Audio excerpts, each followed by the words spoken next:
여호와의 영광이 내 위에 임하였음이니라. 보라, 어둠이 땅을 덮을 것이며 캄캄함이 만민을 가려느니와 오직 여호와께서 내 위에 임하실 것이며 그의 영광이 내 위에 나타나리니 나라들은 내 빛으로 왕들은 비치는 내 광명으로 나아오리라. 아멘. 남유다는 하나님의 나라입니다. 그 남유다가 세워진 이유는 바로 다윗이 세운 나라이기 때문입니다. 그리고 하나님께서는 직접 그 다윗과 함께 너의 나라를 영원토록 내가 보존하고 지키리라는 영원한 언약을 맺으셨고, 그 언약을 야곱 그 다윗의 후손을 의 왕들을 통해서도 여전히 유효하게 그 약속을 지키셔 주셨습니다. 기나긴 어둠함이 지나고 그리고 밝은 여명이 밝아옵니다. 하나님께서 빛으로 다가오시기 때문에 모든 세력들이 다 물러가고 새로운 힘, 새로운 여명, 또 새로운 삶이 시작되는 것입니다. 이런 내용을 기억하며 내용 같이 1번을 보겠습니다. 이사야가 유다를 향해 선포한 내용은 무엇입니까? 여러분, 오늘 시작하는 1절 말씀을 다시 한번 보십시오. 이렇게 말합니다. 일어나라, 빛을 발하라 라고 말합니다. 백성이 지은 죄로 인해 유다는 이미 어두운 것들이 짙게 깔려 있었습니다. 소망이 없었고 우상과 어둠만이 전부였죠. 그런 유다를 향해 이제 하나님께서 빛이 되어 주셨습니다. 영원한 빛, 사라지지 않는 그 빛을 통해 임하셨기 때문에 이스라엘은 더 이상 어둠이 존재하지 않습니다. 그동안에 있었던 죄라는 그 어둠, 우상이라는 어둠으로 인해 어둠이 깔려 있었지만 하나님께서 빛으로 비춰주시기 때문에 더 이상 어둠이 존재하지 않는 것입니다. 2번입니다. 유다의 임하는 빛으로 인해 열방에 어떤 일이 일어납니까? 나라를 잃어버리고 방황했던 수많은 디아스포라 유다인들이 있었죠. 그들의 심정은 원래 우울했습니다. 아무 소망도 없었고 답답했고 슬픈 뿐이었죠. 여러분, 삶의 소망이 없으니 어떻게 될까요? 사는 것이 의미가 없죠. 방황하던 백성들에게 하나님이 친히 빛으로 임하여 주시니까 그들의 마음이 우울함이 사라졌습니까? 공허함과 슬픔이 사라지고 다시 기쁨이 차오른 것이죠. 사랑하는 고향 유다의 빛이 오니 바로 백성들이 기쁨으로 환희에 차 고향으로 돌아옵니다. 고향으로 돌아가는 그 발걸음들이 가볍습니다. 감격이 차올라 벅찬 가슴을 채우고 시온으로 돌아온 것이죠. 많은 사람들이 헤아릴 수 없는, 측량할 수 없는 재물을 갖고 세상 곳곳에서 이스라엘로 돌아오는 것입니다. 거룩한 영이, 그분의 빛이, 그분의 생명이 다시 임하기 때문에 모든 것이 가능해진 것입니다. 용과 묵상입니다. 이방 나라들이 왜 재물과 유황을 가져와 하나님을 예배합니까? 여러분, 오늘 본문에 나와 있는 이방 나라를 한번 자세히 보십시오. 남방으로는 미디안과 에바가 있고요. 구애굽이라고 하는 스바도 나옵니다. 그리고 본문을 계속해서 이어보시면 게달과 느바뇨시라는 잘 모르는 나라도 예루살렘으로 돌아오고 있어요. 그런데 그런 이방 나라들이 한 분 하나님께 찬양하고 또 그분을 높여드리기 위해 재물과 유황을 갖고 같이 모이고 있습니다. 약대, 금과 유황을 가지고 하나님 왕 대신, 진정한 왕 대신 하나님을 찬양하며 모이는 것이죠. 재물들이 유다로 모이고 또 그런 모습들은 여러분 출애굽기를 보면 그 출애굽했을 때 여정과 너무나도 닮아 있습니다. 이스라엘 백성들이 급하게 유월절을 보내면서 그 땅에 있었던 바로 그 사람들에게 재물을 많이 갖고 빠져나왔던 모습을 여러분 연상해 보십시오. 온 땅을 하나님의 빛으로 인도하시는 그 장면들, 우리를 향한 생명의 메시지로 다가옵니다. 여러분, 우리가 세상을 하나님의 자녀가 되도록 우리 역시 빛으로 인도해야 되는 겁니다. 우리는 하나님의 빛을 받은 빛의 자녀입니다.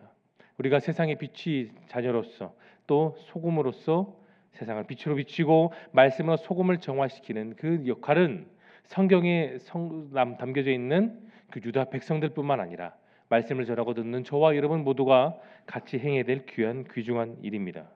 여러분, 이 세상에 깔려있는 어둠을 몰아내는데 과연 빛이 얼마나 필요할까요? 아주 작은 빛입니다. 등화관절할 때, 집 주변을 완전히 가를 때 그 작은 빛을 비추면 밖으로 큰 빛으로 새 나가게 됩니다. 칠흑같이 어두운 밤에 손전등 하나가 그 주변을 밝게 비추는 법입니다. 여러분 주변을 살펴보십시오. 영적으로 암흑이 존재하는 곳이 있습니까? 어둠은 아주 작은 빛으로 쉽게 물리칠 수 있습니다. 예수님은 우리에게 그 작은 빛으로 소망으로 다가와 주셨습니다. 에베소서 5장 8절과 9절은 우리에게 이렇게 말합니다. 너희가 전에는 어둠이더니 이제는 빛의 주 안에서 빛이라. 빛의 자녀처럼 행하라. 빛의 열매는 모든 착함과 의로움과 진실함에 있느니라 라고 고백하고 있습니다. 전에 어둠밖에 없었던 우리였습니다. 삶의 희망도 없었습니다. 그런 우리들에게 하나님 빛으로 다가와 주셨고 우리에게 소망과 비전과 살 힘을 안겨 주셨습니다. 빛의 자녀에게는 그 행동과 그 삶을 통해 빛의 열매가 나타나는 법입니다. 그것이 방금 제가 말씀드렸던 착함, 의로움, 진실이죠. 다른 사람들에게 선행을 베풀고 또 의롭게 행하며 진실한 삶을 날마다 사는 것, 오늘 모든 성도들이 행할 사명인 줄로 믿으시길 바랍니다. 느낀 점을 보겠습니다. 이방 나라들이 유다에 임한 영광으로 인해 유다의 회복을 돕고 하나님을 찬송하고 예배하는 모습 속에서 여러분 무엇을 느끼십니까?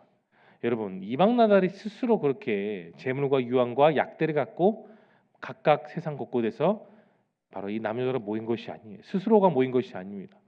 흩어진 유다 백성들이 고향으로 돌아오는 것, 열방의 많은 나라들이 하나님을 찬양하는 것은 다 이 모든 일들을 하나님이 이루셨던 거예요. 속히 회복하여 주신 것입니다. 여러분, 우리 남유다와 북이스라엘이 왜 망했는지를 정말 잘 알고 있습니다. 그 기승전결을 누구보다도 우리는 잘 알고 있어요. 패배 원인이 다양한 만큼 또 그 형태 또한 우리의 삶 가운데도 다양합니다. 우리 삶도 이 성경에 나온 남유다와 별반 다르지 않아요. 쉽게 고쳐지지 않은 질병이 우리에 있습니다. 사업의 실패도 있고 인간관계의 실패, 또 가정의 어려움도 우리에게는 있을 수 있습니다. 그러나 패배는 우리에게 있지만 또 우리 삶 속에서 하나님은 다시 우리를 회복하여 주십니다. 패배를 허락하신 하나님께서도 다시 우리에게 남유다의 회복처럼 우리의 삶도 회복하여 주시는 것입니다. 하나님은 고치시고 싸매 주세요. 하나님 그리스도의 보혈의 그 사랑으로 우리의 삶을 오늘도 형통케 하시고 우리를 축복하여 주십니다. 다만 우리의 신앙을 더욱더 견고하고 우리 인생의 불순물을 제거하기 위해 욥처럼 우리에게 고난을 허락하시는 것이에요. 패배를 통해 우리를 넘어뜨리는 것이 아니라 그 실패를 통해 우리에게 교훈을 주시고 지혜를 주시고 하나님이 여전히 우리와 함께 하시다는 그 사실을 깨닫게 하시는 줄로 여러분 믿으시길 바랍니다. 실수와 패배를 통해 우리는 새로운 승리를 누릴 수가 있는 거예요. 여러분 한번 기억해 보십시오. 온실 속에 여러분 가정 속에 잘 자란 꽃들과 자연 속에 자라나는 꽃들을 한번 비교해 보십시오. 물론 온실 속에 자라난 꽃들이 더 아름답게 보일 수 있지만 더 오래 살고 튼튼하게 사는 꽃들은 온실에 자라는 꽃이 아닙니다. 자연 속에 비바람을 맞으며 때로는 눈을 맞으며 어려움 속에 있는 그 자연 속의 꽃들이 더 억세 보이지만 향과 생명력은 더 긴 법입니다. 우리는 오늘 우리 삶의 어려움 속에 있을지라도 그 어려움을 넘어서 소망을 주시는 장차 다가올 영광이 좋게 비교되지 못하는 그 하나님의 영광을 누리며 경험할 수 있기를 소망합니다. 적용으로 나아가겠습니다. 빛이신 예수님을 만났는데도 내 삶 중 아직 어둠에 거하고 있는 영역은 무엇입니까? 여러분 바울은 이 세상에 살아가는 모든 크리스찬들에게 이렇게 말하고 있어요. 고린도전서 2장 14절입니다. 육에 속한 사람은 성령의 일을 받지 아니하나니 저에게는 미련하게 보이며 이런 일은 영적으로나 분별할 수 있느니라라고 말합니다. 그렇습니다. 세상은 하나님을 알고 싶어하지 않습니다. 세상 사람들도 그래서 자기 본능대로 자기 소견에 오른 대로 살고 싶어하죠. 반면에 세상에서 주님을 만난 크리스찬들은 그 어둠 속에서도 여전히 빛으로 살아가는 사람들입니다. 우리의 삶이 그렇습니다. 한 줄기 빛이 모든 어려움을 몰아내는 것처럼 믿는 우리의 삶도 세상 속에서 복음을 전하는 환한 빛이 되도록 여러분 오늘을 주님께 의지할 수 있기를 바랍니다. 여전히 내 삶의 어둠의 영역 쓴뿌리가 있습니까? 힘들 때 어려울 때 더욱더 주님께 나아가십시오. 주님께 모든 것을 쏟아내십시오. 주님께 기도하며 나아갈 수 있길 소망합니다. 주님의 능력을 통해 내 안에 있는 모든 어려움들을 다 몰아낼 수 있기를 소망합니다. 마지막 결단을 보겠습니다. 내가 받은 생명의 빛을 다른 영혼에게 전하고 주님께 돌아가게 하기 위해 여러분 오늘 무엇을 구체적으로 실천하시겠습니까? 마태복음 8장 13절을 보면 예수님께서 이런 말을 합니다. 예수님께서 백부장에게 말씀하시되 가라 내 믿은 대로 될지어다 그 시로 하인이 나으니라. 우리는 이 본문을 잘 알고 있어요.